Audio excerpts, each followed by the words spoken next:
everybody. We are back. Episode 3 of DEMOPOD, the Demolition Podcast. That's Axe and Smash. They're the stars. I'm your host, Ryan Marr. Gentlemen, how we feeling this evening? Excellent. How are you doing, my friend? I'm doing great, man. It's been a busy couple of weeks, and I know I don't need to remind you guys of that. You have been going pretty much nonstop. We recorded the first 2 episodes of this podcast. I had to go on the road for about 12 days for some performances in Florida or whatever, and then you guys have been going full throttle pretty much ever since. You had WrestleCon weekend in Vegas, all a part of the WrestleMania festivities, the WWE Hall of Fame, and then you just spent the last 2 weekends in Canada. We have a lot to unpack, but welcome back home to the United States. You're going to be here for a while now, right? Yeah, I think for a little while, but Ryan, great to see you. Yeah, we've been on the road. Bill's a slave driver. He says, "Oh yeah, we'll go out one weekend a month, no problem. Next thing it's 2 weekends." Now it's like every weekend we're out. We're retired, and he's like a slave driver. I think Fuji rubbed off on him. Well, you know what? We always say it's nice to be wanted. Yes, it is. Thank goodness the fans and vendors and promoters have been asking for us, because you never know when it's going to stop. So we just do what we can do. You know what? And that's very humble of you guys to say, but I got news for you. I don't think it's going to stop, because you haven't been on WWE TV in the better part of over 30 years. And yet people, the way they're just responding to this podcast, I mean, we put up 2 episodes, and the feedback that we're getting as a stand-up comic, and I think any performer, you're always told, don't read the YouTube comments. But I read them all. They were overwhelmingly positive. Everyone's really excited to see you guys out there. And I understand that a lot of people were approaching you at the conventions to let you know that they're fans of DEMOPOD.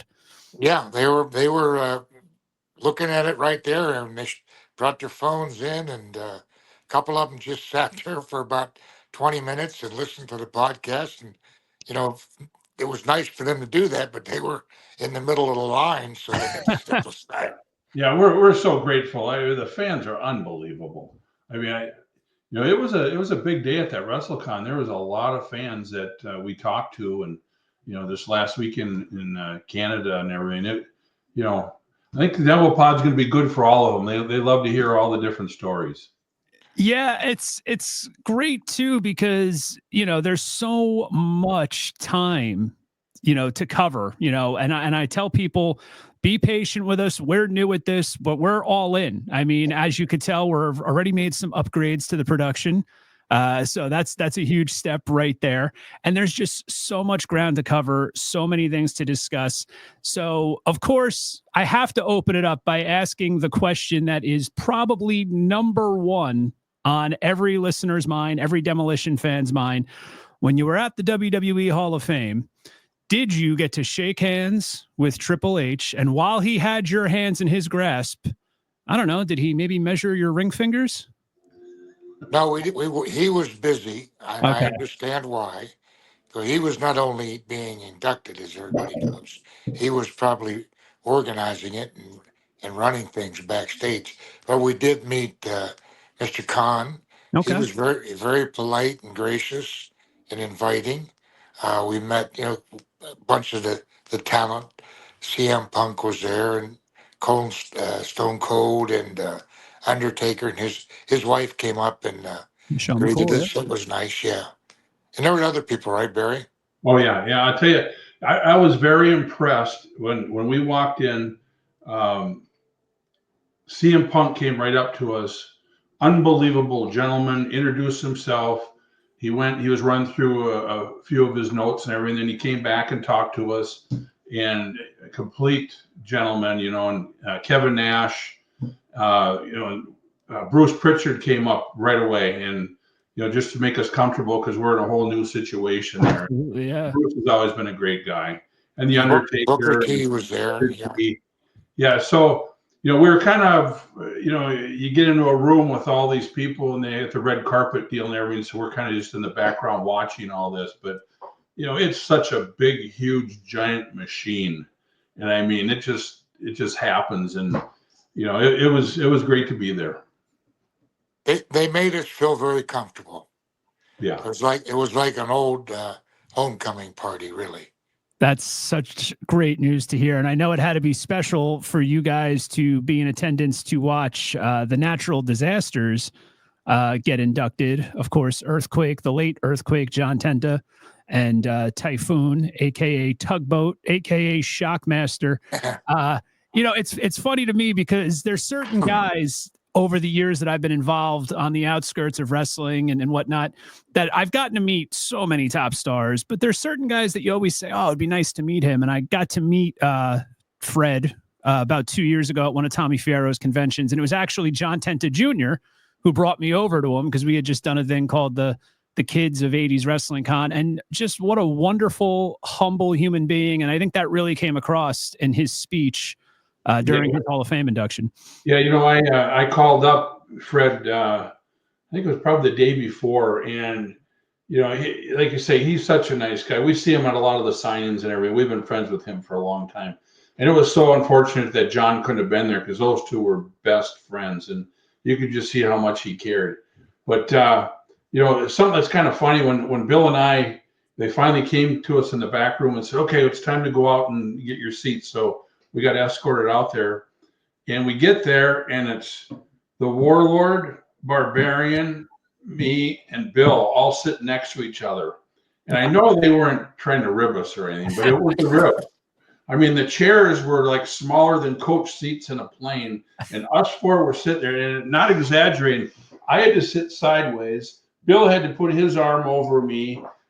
It was just like unbelievable. And a couple of times the Warlord got up and went use the restrooms. And then we had 4 seats for 3 guys, and it was finally like, oh yeah, But it was great to be with those guys. We love them, and then we got to see Haku. And there were so many guys. It was good. Yeah, I thought it was a scene out of Candy Camera, to be honest with you. Yeah, yeah. But the evening was nice. I mean, like Barry said, there were so many guys that we wanted to see, but it's like WrestleCon itself. That event, there's so many guys there that you'd like to go up to and give a hug and a handshake and relay some old time stories, but it's just too busy. It's funny because that was going to be something that I was going to ask you guys, and you walked right into that question. I would imagine that it has to be overwhelming at times, not even just that specific Hall of Fame ceremony, but just these conventions in general, because you spent so many years, 300 to 350 days on the road with these guys, in the thick of it. And then all these years go by, and, it's kind of like when somebody graduates high school and they say, take a look around, you'll never be in the same room with all of these people ever again. And it's really not that different compared to the life you guys lived on the road. So when you get those rare situations where there's so many people under one roof, you kind of got to feel pulled into a million different directions, I would imagine. Yeah, and it's nice because we've been asked to do so many signings and conventions and events where there's a lot of the talent together, so you get to catch up. And even though you haven't seen anybody for, literally sometimes 12, 15, or 20 years, after about 5 minutes, it's just like you saw them last week, which is great. And it was like when we were leaving, Bret Hart was out there, and you just wanted to go up and hug him and talk to him, but he's got 100 people pulling him all different ways, and all you could do is, hey, Bret, shake his hand, and we're out. And Shawn Michaels, walking by, and it's just like, high five, and it would be nice to have everybody sit down and talk to everybody, but there just isn't enough time for it all. No, there isn't. But I do feel that with the way that things are headed with WWE right now, not just with the Netflix deal and all the content that's going to be available through that in the future. I mean, what WWE is doing on YouTube right now is pretty remarkable with the WWE Vault. And there's a lot of projects and a lot of behind the scenes stuff going on. And now you guys got those Legends contracts. So I wouldn't be surprised if in the future we see some projects where they put you guys together for different roundtables to discuss things. I mean, we're living in this podcast culture. I enjoyed seeing some posts just scrolling through my feed Dan Severn apparently is a fan of the podcast. He gave you guys a nice plug after taking a picture with you. And also, we actually saw him out the WrestleCon. Oh, okay. So that was from Vegas. I wasn't sure if it was Vegas or Canada. Yeah, let's see if I can pull that up here. And also, this popped me huge because I was a big fan of him as a kid. Somebody else who I haven't gotten to meet, you did a little thing with Sean Mooney, I saw. Yes, yeah, Sean was there. That's the, like we were saying, that's the nice thing about those, especially the wrestling conventions, because you bump into guys that you haven't had an opportunity to see for a long, long time, and then you start telling stories and you bring up memories, and it's really nice to do that. Yeah, here's when Dan. I don't know if you can see there if there's too much glare. Well, in post-production too, I'm going to send Dan. Yeah. Good guy. Good guy. Was that your first time meeting him, or? No. In fact, I met Dan way back, probably 20 years ago, I suppose. But we've seen him at quite a few shows and everything. He's just very polite, nice guy. I always get a kick out of hearing stories about what a nice guy he is, because I remember the time frame when UFC was not under this TKO Endeavor umbrella with WWE. And before UFC was universally acclaimed as it is now, in the early 90s, when Dan Severn was in his prime, UFC was getting a lot of, for lack of a better term, heat. There were people, I remember John McCain as a senator kind of led the charge of wanting to get it banned. And then out of nowhere, Dan Severn winds up making the transition to pro wrestling, and he's the NWA World's Heavyweight Champion. So that was kind of cool when he started to make those two worlds collide. Yeah, I guess if you look back at it, he might have been the precursor for the formation of TKO, right? Yeah, and in many ways, I mean, because then we had Ken Shamrock, and then we had started to see guys like, of course, Brock Lesnar, who had incredible success, and then CM Punk. Everybody tried to try their hands at MMA after that. I'm getting a little side note from our production, Dan. Actually, he's going to be with our friend Tommy Fierro this weekend in New Jersey at the 90s Wrestling Con at the Men in Sports Arena in Morristown. So once you listen to this podcast, go on up to Dan Severn and tell him that you're fans of Demolitions, and you listen to this podcast, and make sure you tell him hello for us. And what's funny is when you talk to Dan and everything, he's such a nice guy, but he could tear your head off. He's a legitimate tough guy. I mean. Yeah. Like most of the legitimate tough guys are. I remember we discussed that on a previous episode. It was our first one, actually. So what I want to do now is go to some of the questions that we've received, because again, this doesn't work without the fans, and we are really just so pleasantly surprised. I shouldn't use the term surprise, but we haven't really done a lot of promotion for this other than the Instagram, the YouTube channel. Few of the wrestling sites have run with it, but I am overwhelmed by the amount of questions that have come in. I mean, there are a lot of old school Demolition fans, some that have followed you guys through the years as you're doing these conventions and whatnot, and some that just didn't know what you were up to, where you were at, and now they're here with us, and that's what it's all about. One of the questions that I received, and it's something that I always wanted to ask, because I don't know if you're going to be able to shed some light on this or not. Going back to the 1980s, the big rubber LJN Wrestling Superstars action figure line, Axe had two different figures in those series, two different series. Smash, why didn't we get an LJN Smash figure? Do you know? They put the wrong paint on the one. No, I'm just kidding. No, I don't remember two. I remember one. Yeah, and I think what it was they put Axe out, and it was kind of to see what was going to kind of happen before mine came out, and then they ended up switching toy companies, is what I believe it was. So then they kind of switched that contract. Yeah, they went from LJN to Hasbro, yes. And it's an interesting point to that, but there were two separate Axe ones. It might have been a re-release. One had the blue box, and I'm, again, if you were watching this or listening to this on Spotify and you want to correct me, please feel free to do so. I'm a little hazy on the details, but I remember that there was the one series where it had Axe on the blue cardboard box, and then there was another one on the black cardboard box. And then when they switched to Hasbro, I remember because my local toy store told my mother, I was a little kid, oh, they're making them smaller. They're going to be G.I. Joe sized. And of course, the Hasbro figures wound up being a little bigger than G.I. Joe. But you guys were separated for the Hasbro figures too. It was a Smash and an Axe, and then Smash and Crush, a later series. So you guys didn't even have your own Hasbro figures together.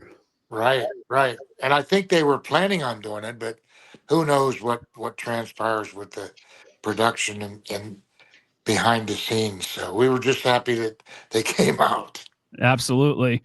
Well, Smash, not to single you out again with another question, but after we did our WrestleMania recap episode, plugging that you guys were going to be out there for Vegas and asking about your memories, there was a WrestleMania that we left out. We stopped after 7, and some of the people in the comments were quick to jump at us for it. So one of the questions that we received was, are there any memories from the 8-man tag team match at WrestleMania 8, particularly involving special guest ring announcer Ray Combs from Family Feud? My memory isn't real terrific, but I went back and watched it. Okay. And then I remembered it right away. I was partners with Nasty Boys and the Mountie. It was against Duggan, Bossman, Virgil, and Sergeant Slaughter. And we had more fun doing the promos for it in the ring. And Combs was unbelievable. He was ripping into me, and we were trying to get at him and everything. And he went right along with it, and he was a trooper. But when they came up with that match, we were all kind of excited because there's no pressure on you at WrestleMania. You're just out there having a really good time, and promos and everything. It worked. It was almost like a comedy act kind of a deal, But it was good. I really enjoyed that. Yeah, and what I always enjoyed about it too was I was a fan with my family, just watching Family Feud, and you could tell that Ray Combs himself really appreciated and respected pro wrestlers. I mean, he always had them involved on the game show Family Feud. Yeah. I feel like nowadays, especially we're seeing with Netflix and stuff, there's going to be a lot of celebrities that are going to just be jumping on a bandwagon. It was very rare in those days to see a celebrity that was like, no, I like this stuff and I want to be involved in it. And Ray Combs. Well, and a lot of us were on the Family Feud, so we got to know him before that even too. So that worked out pretty nice. Really, really good guy. Yeah, that's great. And this question, and again, there's some questions that I'm going to throw out over the next couple episodes where I will be attaching the person's name, letting you know who they are, because there are some specific questions, but there were a lot that were kind of lumped together that I could kind of put into one question. And this was one that really seemed to be a recurring theme. And it's a question that I was always curious about myself, because we were talking about in our first episode how Demolition climbed this huge mountain of success in the golden age of tag team wrestling. I mean, it was a who's who back then. The Hart Foundation, the British Bulldogs, Strike Force, the Killer Bees. So a lot of fans asked, was there ever any intense internal competition amongst the tag teams of your era, similar to what we often hear about when it comes to singles talent jockeying for top spots? I know as a fan in the Attitude Era, as a teenager getting into the dirt sheets, you would always hear about, Triple H and The Rock and Steve Austin and all this internal conflict. Did that go on amongst the tag teams? Because there was only one tag team title. A lot of cards only had one, maybe two tag team matches. Was there a lot of politics amongst the teams? I don't recall any politics. Now, there may have been. I might be naive, and Barry may, remember some things, but I don't remember anybody that came out and verbalized it. Mm-hmm. Now, they may have gone to the office. We never went to the office. We didn't call the office. We let our performance in the ring be our recommendation for our position. So we never really heard of anything like that. There may have been. I don't know about you. What do you think, Barry? I think when we first started, when I came up to the WWF at the time, a lot of people there didn't know who I was, but they knew who Bill was. So the respect was there because Bill, and everybody knew it was going to be a top team. But I think the the guys that we worked with, I think a lot of them thought they were going to be the top team and get the belts and everything. So I think, you know, we had to kind of work a little harder to make it so the guys trusted us, and we weren't going to do everything we could just to get over, you know. And I think it took a couple of months. I don't know if you felt that, Bill, but it took a few months to where all of a sudden everybody really wanted to work with you because we worked with them. It wasn't like it was one side where we were just going to, you know, get over on everybody. We never worked that way, and it didn't take long for everybody to figure it out. And pretty soon, you know, we had great matches with everybody, I think, because of that. Don't you think, Bill? It was a little bit of with some of the guys. That's probably me, but I never really felt any jealousy. No. Maybe I was naive. I don't know, but I'm sure there may have been. You have to have a little ego to be in the business. Of course, yeah. Any So type of performing if you're the opponent team or a rival team, you probably think, well, maybe I should be in that position, but they never voiced it to us. So well, you know, and then Vince, you know, we would be talking to Vince before the matches at our promos or whatever, and he would say, "Now you guys are going to get over and, you know, be strong and all that." So, you know, you take it like, you know, hey, I'm going to go in there, I'm going to put the boots to these guys, you know, but we never did. We were strong, but we knew how to work to make it look like we were still strong when we gave the other opponents, you know, something to do, you know. And I think you guys probably were also above all of that infighting and politics, if it did exist anyway, because you were the tag team champions on 3 different occasions during that period. So there really wasn't that much time where you guys weren't on top. So maybe if there were politics, I would imagine it would be amongst those teams jockeying for wanting to face you, right? Because you always hear from the guys of that era, Hulk Hogan was the guy. You wanted to work with Hulk because that's how you drew money. Well, Demolition was the team. So if anything, those guys wanted to get in there with you, not just because of your reputations as great workers and being safe, but you guys were the tag team champions. So that's where the money was if you were wrestling Demolition, right? Right. And then when we didn't have the belts, we were wrestling the team that had the belts. So we were always in a good position, thank goodness. Another question came in from Matt B. And there's been a lot of comments because, of course, we use a little bit of the classic Demolition theme to introduce this podcast and to close it out sometimes as well. But Matt B came with a question directly. It was simple. It was to the point, and he sent it to our Instagram. So make sure you follow Demolition Pod on Instagram. What was your reaction hearing the Demolition entrance music for the first time? If I can expound on that a little bit. You guys knew you were going to be getting music, right? But you just didn't know how badass it was going to be until you heard it. What was it like the first time you heard that? Well, you know, to be honest with you, we didn't know. I mean, at that time, very few individuals had music. Okay. Hulk, of course, did. But I think we were in New York in Madison Square Garden, and Jimmy Hart came up to us and said, I got some music for you, and how about listening to it?"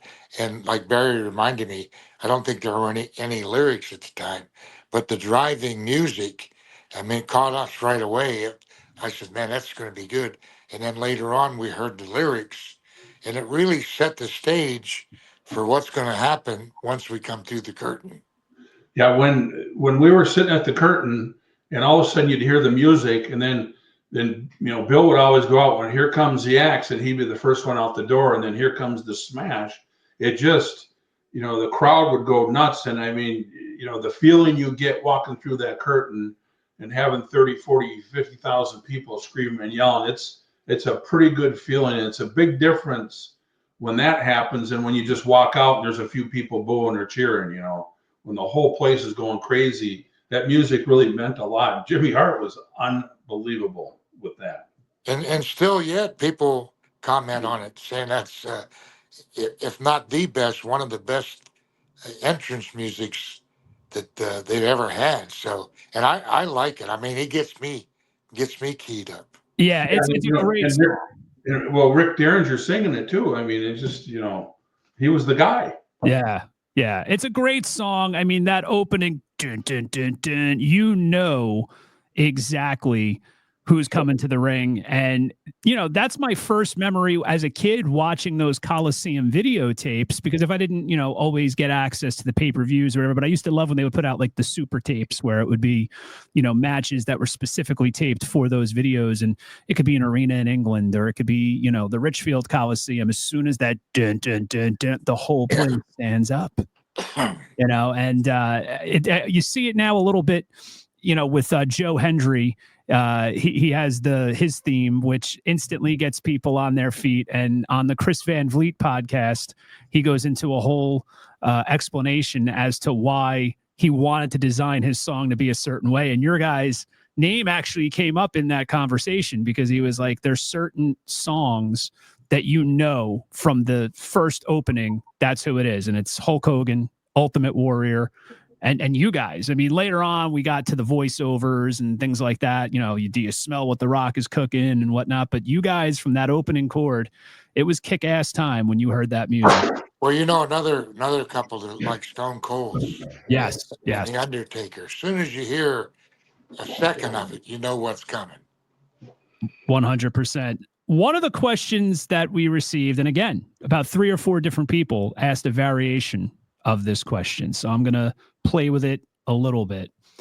If Barry and Bill were tasked with creating a modern day Demolition reboot using any talent from WWE, AEW, or the Indies, who would they pick? Now, you can have some fun with this. It doesn't have to just be a 2-person tag team. I mean, let's say there was possibly a Demolition stable, 4 or 5 members, whatnot. I don't know. We could have a little fun with it. Is there anybody that you guys look at on the current wrestling landscape and go, "Yeah, they'd make a good member for Demolition"?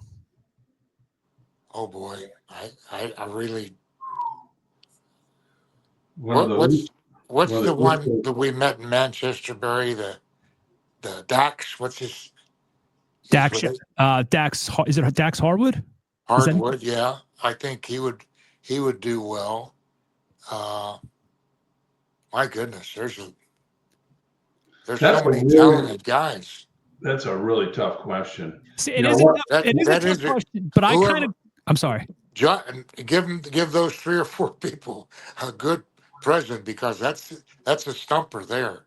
Well, I was kind of thinking along the lines of, it doesn't necessarily have to be great in-ring ability per se, but I think of like kind of like the attitude, because nowadays there's a lot of darkness in wrestling, right? I mean, The Undertaker took it to a whole other level, but now we see a little bit more of a dark gothic theme amongst many different talents. So, you know, the first person that came to mind when I read this question was perhaps Karrion Kross, who's kind of doing a dark kind of, you know, cultish kind of a figure. You could see him going that way. And believe it or not, it doesn't say that it can't be a woman. There was one woman that came to mind. I think there's a lot of Demolition influence with her. Oh, Rhea? You knew it. You see, I saw you smiling. Yeah. When I look at Rhea Ripley, I go, if you just took her present day and inserted her, AI or whatever, walk into the ring with Demolition and Mr. Fuji, it would fit. Yeah. And actually, if we had to replace Mr. Fuji when he backstabbed us, she would have been an excellent manager. Absolutely. Because she can perform in the ring as well as on the mic. So that would be a good plus. Yeah. Yeah. And she's a tough son of a gun too. And I think she would have been able to pick Fuji up even if he dead weighted himself. Another one is what's his name? Alistair Black? Yes. He would do well too. And Finn, what is it? Finn Balor. Yeah. Finn Balor, yeah.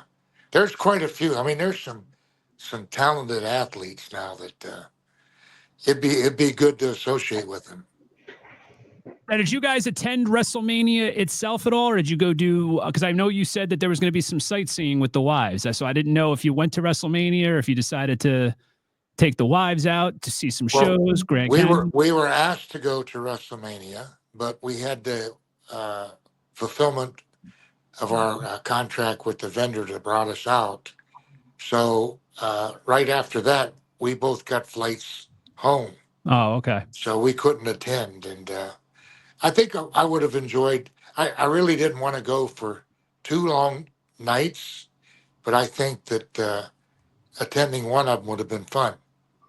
Yeah, I think it would have been good too. It's just, being in that huge, place like that with all those people, it's just kind of hard to sit there for, 4 or 5 hours and watch it too. I mean, my attention span isn't all there all the time anymore, but it would have been fun to go there for maybe the last 2 or 3 matches, Yeah, and it's funny because I say that to a lot of friends of mine now that are fans.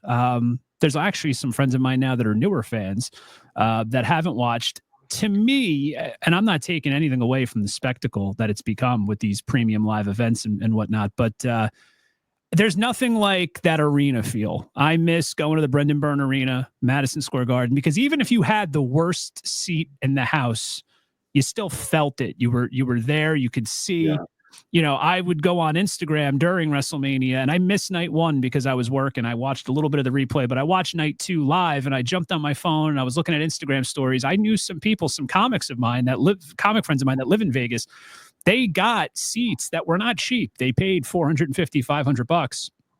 And I mean, they were up in the nosebleeds where, the nearest screen looked like a speck. So you have to be a certain type of individual and be very passionate.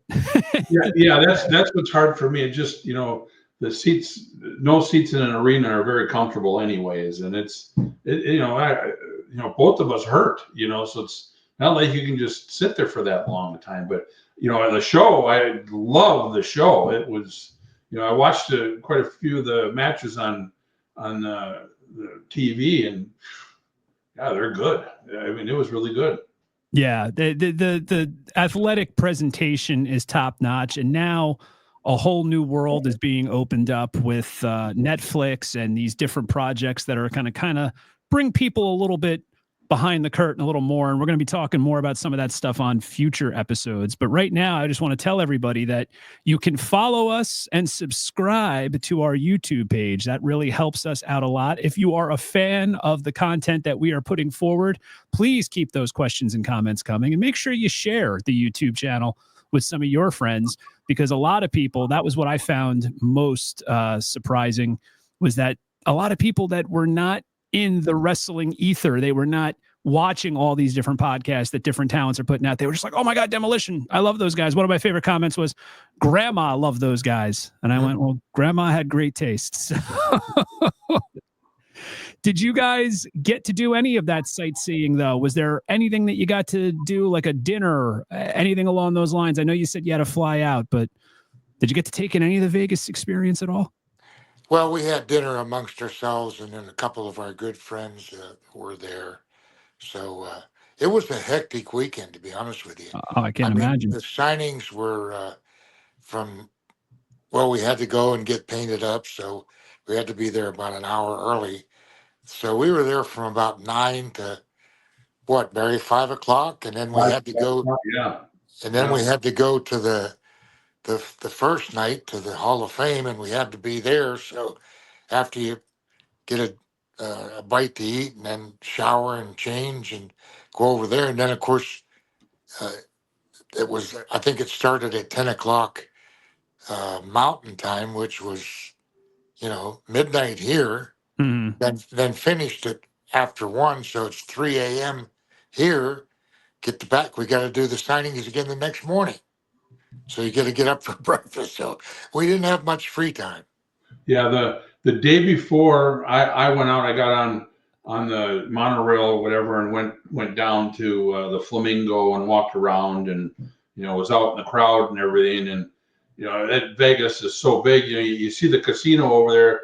I thought, hey, I'm going to go over to Caesar's Palace and see if I know anybody over there. And by the time you walk over there, it's a mile over to there, and you're not even there yet. No. So, but I spent the day walking around, and I've been to Vegas so many times, it really hasn't changed at all.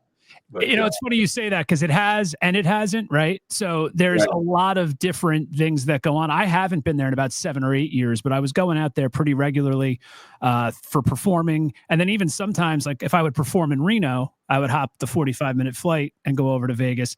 There's a lot that's changed in the last couple of years as far as additions. But you know what? It's crazy. You got to act fast in Vegas, because if something doesn't work after a couple of years, they blow it up and put something else in its place. Right. So there's things that I'm like, I really want to see that, and then you never get a chance to do it. But the Sphere looks really cool. I definitely want to check something out there. I don't think that's going anywhere anytime soon. But Vegas, I think, is the perfect spot for an extravaganza like WrestleMania, because Vegas is the spot where all the crazy fun stuff happens. So it's good to see that, you know, Vegas really embraced the WWE faithful and the fans. And I'm glad you guys got to have a good time. And I'm really excited to see what comes next. I mean, just in the couple weeks since we started this podcast, on the Search and Destroy You official Instagram page for Demolition, I'm kind of blown away by all the updates that I see from you guys. I mean, the Topps trading cards that are coming out now. How many action figures now are you guys up to? I mean, you got the big rubber guys coming out. I'm hearing that there's going to be some new Mattel figures in the works. I mean, are your phones just ringing all day long? Well, they announced the Mattel figures while we were out there at WrestleMania. And that blew us away, because I believe a friend of ours from New York contacted us and texted me and told Barry and I about it. And within hours, there was like 40-some thousand views on that. Wow. And it just continues to blow up. And what he said, that I think they're going to be a Target special coming out in January. Mm-hmm. But, you know, Major Pods has got the big bendies that they're really neat. And they brought out another edition. And Epic Toys out of England have got the 2-pack. And Asylum Toys have got a special WrestleCade version coming out for WrestleCade this November. So yeah, we've been fortunate. You know, it's really been a whirlwind. And then they're talking. Of course, there's a couple video games that are out or going to be out soon, and then the scuttlebutt about some things and more merchandise coming out with WWE. So we're excited. It's got to be so cool for you to be at some of these conventions. And I see some of the pictures you post between the cosplayers dressed as Mr. Fuji with the face paint, and fathers and sons and grandparents. I mean, that's got to be something, you know, forget about Axe and Smash. Bill and Barry as two men that are fathers themselves. It's got to be so rewarding to be in these positions where you're sitting there at a table and up comes a guy who's 35, 40 years old, and he could be with his 10 or 12-year-old kid. And the dad is just as excited as the kid because they grew up watching that together. I mean, that would be like if my father and I got to meet Joe Pesci and Martin Scorsese. You know, it's funny because sometimes the dad and mom are dressed up and the kids are looking at them like, what the heck are these guys doing, you know? But yeah, you know, what was it, about 4 or 5 years ago, those two young kids? Right. They had the whole outfit, the steel spikes, the, you know, mask painted, and the faces were painted perfect. It was incredible. So it is really neat to see these people like that. Well, we had a very touching moment this past weekend. A guy came up and he was shaking so much, and he started talking to us, and then he just started bawling. Wow. I mean, he was apologizing, and we said, don't apologize. But he wanted to meet us for so many years.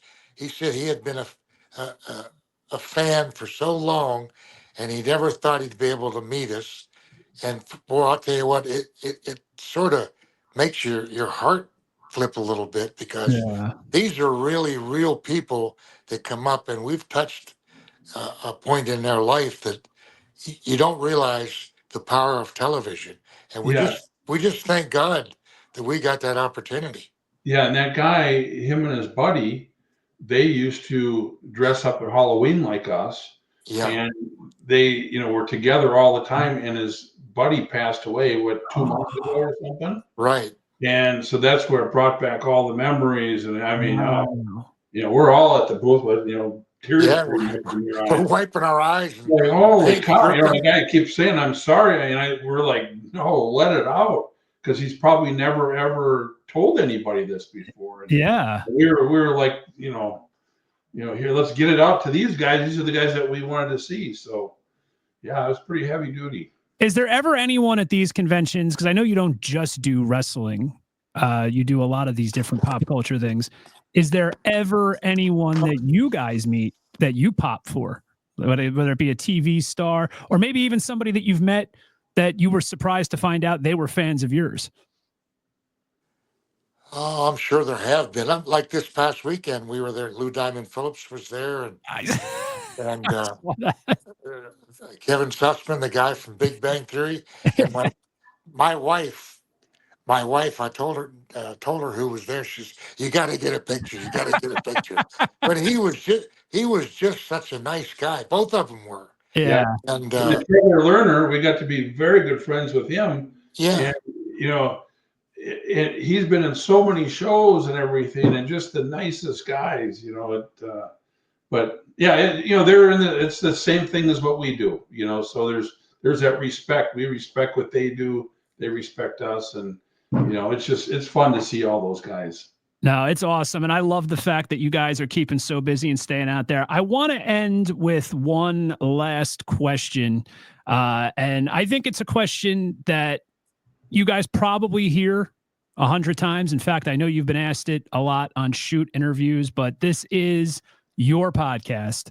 And I want you guys to answer this as honestly as you feel like answering it. It comes from my buddy Rob Logan over at Logan Sports, and he says, "Love the show. Great job by all. I have a question.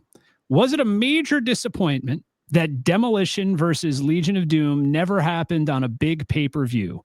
Kind of thought everything would lead to a major event.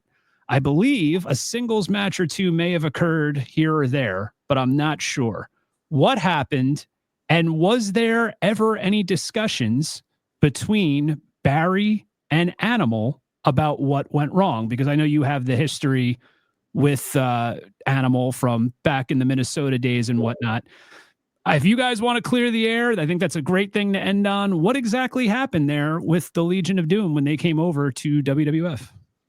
Go ahead, Bill. You go ahead. I think, Barry has a lot better, closer relationship with him, but I think that you're exactly right. It should have been build up and culminated with the pay-per-view.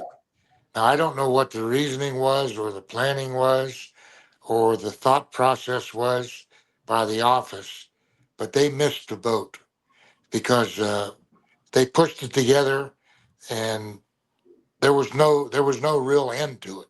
No. We could have had a big culminating end at a pay-per-view. Yeah, and I did talk to Joe about it even before he came in, because when we talked, he just Joe being Animal, for those listening. What's that? I was just letting them know that Joe is Animal. Animal. So, and this was at the stage of when they didn't know for sure if they were coming in, and it was almost like they just threw it together because they didn't want to put any thought to it, and just. They thought that they were going to be the baby faces and we were going to be heels right away. Well, it didn't turn out that way. And if they could have just brought them in and had them work with other people, had us work with other people, and, just kind of do little digs maybe for a year, and we could have had one big, huge, giant match and it would have been a big thing on pay-per-view. But for some reason, I don't know if it was because they wanted to get rid of us, because they're coming in and we're kind of the same kind of tag teams, or but nobody really said anything to Bill or I. No. But it just was not good. The office, I think, screwed up, unless that's what they really wanted to happen. I also think, and this is just my opinion, but I think that the office, to your point, screwed up. But I think that something that happens even in present day wrestling on the indies that people don't take into account is the loyalty of a lot of fans. And aside from your situation with the Legion of Doom, I look at when Ric Flair came over not long afterwards as the quote unquote real world's champion. Big wrestling geeks like myself were excited because we were like, oh, wow, that's Ric Flair. He's going to be going against Hulk Hogan. That's the dream match. But I don't know if WWE at the time really realized that no, there's WWE fans and then there's WCW fans. There's quite a few crossover, but they don't want the Legion of Doom coming in and taking on Demolition. Yeah. Demolition is our guys. You know, and it's funny when you say that too, because it's like the WWF is the biggest thing that there is, and all of a sudden you got these guys coming from another territory and they're beating your guys. That means you're not as good as what they are down there. Exactly. That's kind of what and I'm like, it boggles my mind, right, Bill? Yeah, and Vince's attitude at that time was, if you're not in WWF, you're nobody. Mm-hmm. Right. Well, that changed a little bit in our situation or Flair's situation. But now that's changed again under Triple H and the new regime. Mm-hmm. They're spreading out. Like I saw today, or maybe it was yesterday, they're going into Mexico. Yep. They're working with other independent groups. That would have never happened before. But we've been asked this question a number of times, and I always answer it with, sometimes the people in charge think they know the best answer, but they really don't. But they're never going to admit when they screw up. Yeah. And then plus you can be, you can quarterback something after it happens. Of course. That's, they might think they're doing it right. And then after it happens, it's like, well, that's kind of the shits, But, yeah.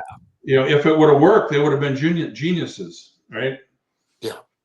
Yeah, I mean, nowadays, the whole dream match concept in of itself is kind of flawed because, again, like Bill had pointed out, they're working with so many different people. They're working with TNA. They just acquired AAA. They're doing this WWE ID where they're sending talents that are prospects for the main roster to different independent organizations. So now you're going to see a lot more dream matches, which I think kind of antiquates the term right there, because back in those days you used to have to go, oh wow, wouldn't it be cool if we could have a super card where it would be Demolition versus Legion of Doom, and they had it right under their roof and they didn't take advantage. But this has been great to be able to connect with you guys again and recap. And I'm actually laughing because Dan is giving us a countdown here on the side. Dan and I, in producing this show and coming up with different ideas for episodes and whatnot, we're talking the night of WrestleMania Sunday. And I said, when should we reach out to Bill and Barry again, set up some more recordings? And he's like, I don't know, maybe this week. I said, yeah, let's wait a couple of days. I said, because they just had a crazy weekend. Well, little did I know that you'd be then on these Canada jaunts the next 2 weekends. So I'll know from now on that you guys are always on the go. You're always making deals and moving around. Is there anything coming up that you'd like to plug before we wrap this up? We're in Oshkosh coming up in 2 weeks. And Hornswoggle, he's putting on the show there, and it's a big card. It's going to be a great one. What's the date? May 21st, I think it is. It's 2 weeks, not this weekend, the following weekend. Right. Very cool. Yeah. So I've never met Hornswoggle, but I really admire some of the work he's done on various podcasts.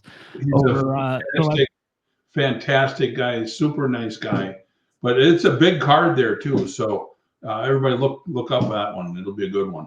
Definitely check it out. We're going to be back with another episode. Our very next episode is going to be all about Andre the Giant. We're going to talk about the feud between Demolition and the Colossal Connection, and also some really intimate personal stories, because Barry and Bill are very, very close friends with Andre the Giant. In fact, Bill actually had Andre be godfather to his daughters. So we're going to unwrap all of that in the next episode, but we want you guys to be as interactive with this. This is as much your podcast as it is theirs. So keep those questions, comments, memories going. We're going to keep growing the YouTube channel and also opening up a Patreon in the coming weeks and months. So you're going to get some exclusive content. We're going to be doing some giveaways. So make sure you go to the YouTube channel. I think Dan's going to insert a little link right here. Click subscribe. Check it out. Share the link all around. You can also listen to us on Spotify. I'm sorry, Apple Podcasts, iTunes, whatever your favorite podcast platform is. We are there. And that's pretty much a wrap for episode 3. Guys, I'm looking forward to doing more. Yeah, and I can't believe that dang picture fell off the wall over there. That's the ghost. That's a good one. Yeah, it's a ghost. New house ghost. I'm glad you addressed it. I was holding back. Well, thank you. Real All right.